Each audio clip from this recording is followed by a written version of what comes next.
Assalamualaikum warahmatullahi wabarakatuh. Waalaikumsalam warahmatullahi wabarakatuh. Selamat siang anak-anak. Yang mau. Apa kabar semuanya? Baik.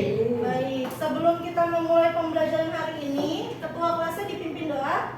Baik teman-teman yang Tuhan ini, sebelum kita mulai pelajaran hari ini ada baik kita berdoa agar materi dan pelajaran kita dapat itu dapat dicerna dengan baik dan ilmu yang kita dapat bermanfaat.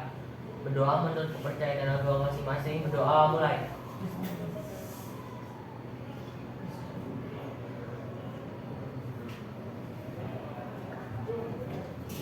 Amin. Doa selesai.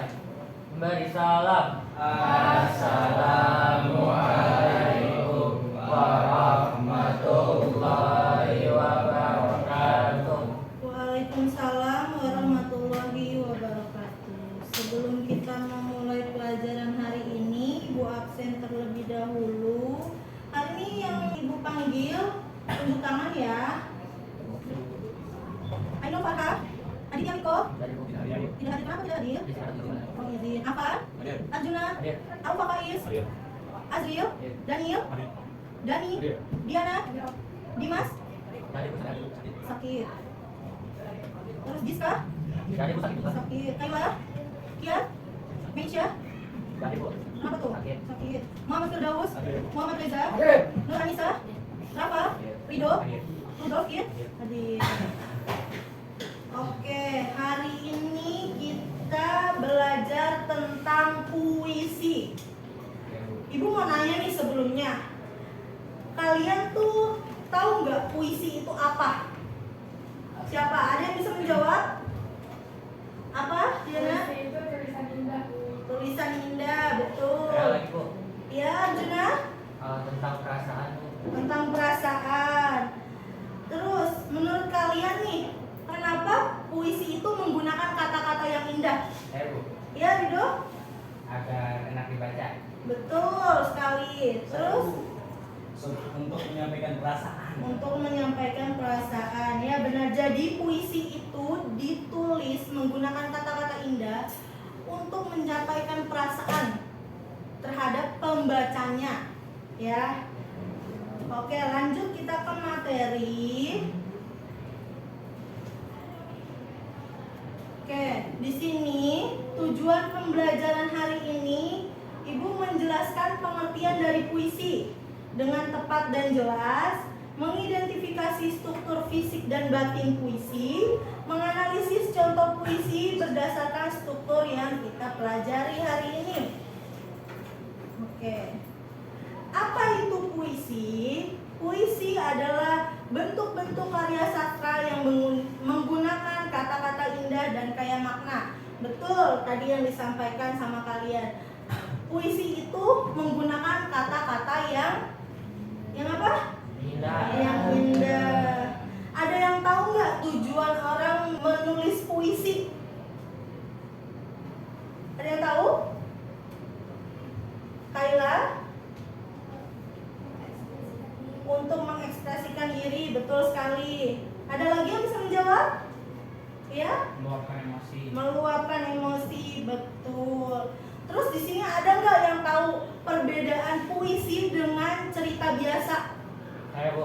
Ya, silakan Arjuna. Perbedaan puisi dan cerita itu berada pada bentuknya. Iya. Kalau puisi itu berbentuk bait dan cerita itu berbentuk paragraf yang lumayan Iya, panjang. betul sekali. Tepuk tangan untuk Arjuna. Oke, kita lanjut ke slide berikutnya. Di sini ada struktur fisik. Nah, struktur puisi, di struktur fisik ini ada tipografi, perwajahan puisi, bentuk puisi seperti tata letak kata, penggunaan baris, hingga pemakaian huruf kapital yang tidak selalu di awal baris. Yang kedua ada diksi atau pilihan kata, merupakan pemilihan kata yang dilakukan oleh penyair untuk mengekspresikan gagasan dan perasaan-perasaan. Yang ketiga ada imaji atau citraan. Imaji adalah rangkaian kata yang mampu mengunggah pengalaman keinderaan, gambaran yang muncul dalam angan-angan atau disebut citraan atau imaji. Nah, selanjutnya ada majas atau gaya bahasa. Bahasa berkias yang dapat menghidupkan atau meningkatkan konotasi tertentu. Selanjutnya ada rima, pengulangan bunyi yang sama dalam puisi. Rima atau persamaan bunyi tidak selalu berada dalam akhir baris, tetapi masih dalam satu baris. Oke, selanjutnya struktur yang kedua itu ada struktur batin. Struktur batin itu ada tema, rasa, nada, dan amanat. Tema itu gagasan pokok yang diungkapkan penyair. Rasa itu sikap penyair terhadap pokok permasalahan yang disampaikan. Nada itu selalu berkaitan dengan puisi. Kalau puisinya sedih, nadanya pasti mellow. Kalau puisinya tentang kesenangan atau kegembiraan, nadanya juga pasti berbeda. Oke, terus amanat itu adalah pesan moral atau nasihat yang ada di dalam puisi. Jadi setiap puisi itu pasti ada temanya, ada rasanya, ada amanatnya, ada nadanya. Mengerti? Mengerti. Oke, kita lanjut. Ini ada contoh puisi. Apa yang kalian lihat dari puisi ini? Ayo, Farha. Baris-baris, betul. Ada lagi yang bisa menjawab? Ada lagi yang bisa menjawab? Ya, selain baris-baris, di puisi ini juga kalimatnya pendek-pendek, ya. Jadi, puisi itu tidak seperti cerita, berbeda. Dia itu bentuknya bait-bait, ini disebut bait. Jadi berbentuknya baris, tidak paragraf. Oke. Terus menurut kalian nih, Ibu mau tanya, tema dalam puisi ini apa sih? Ada yang bisa jawab? Ayo apa? Silakan. Hujan dan rindu. Hujan dan rindu, betul sekali, hujan dan rindu. Terus perasaan yang terdapat dalam puisi ini tuh apa? Ya, Pak Is? Sedih atau rindu. Betul, sedih atau rindu. Jadi bisa dibaca ya, puisi ini mengandung makna rindu atau kesedihan. Aku melihat hujan turun membasahi tanah yang kering, seperti rindu yang jatuh tanpa suara. Oke, kita simpulkan pembelajaran hari ini. Tadi apa itu puisi? Ayo, ada yang bisa jawab gak? Apa itu puisi?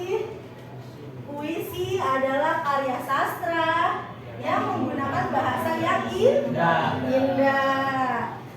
Terus ada berapa strukturnya tadi? Ayo, struktur puisi barusan loh. Ada dua. Apa aja Diana?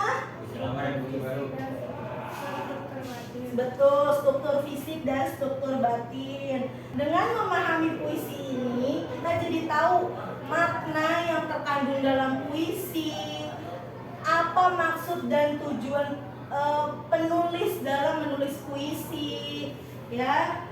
Oke, Ibu tutup hari ini. Terima kasih untuk pembelajaran hari ini.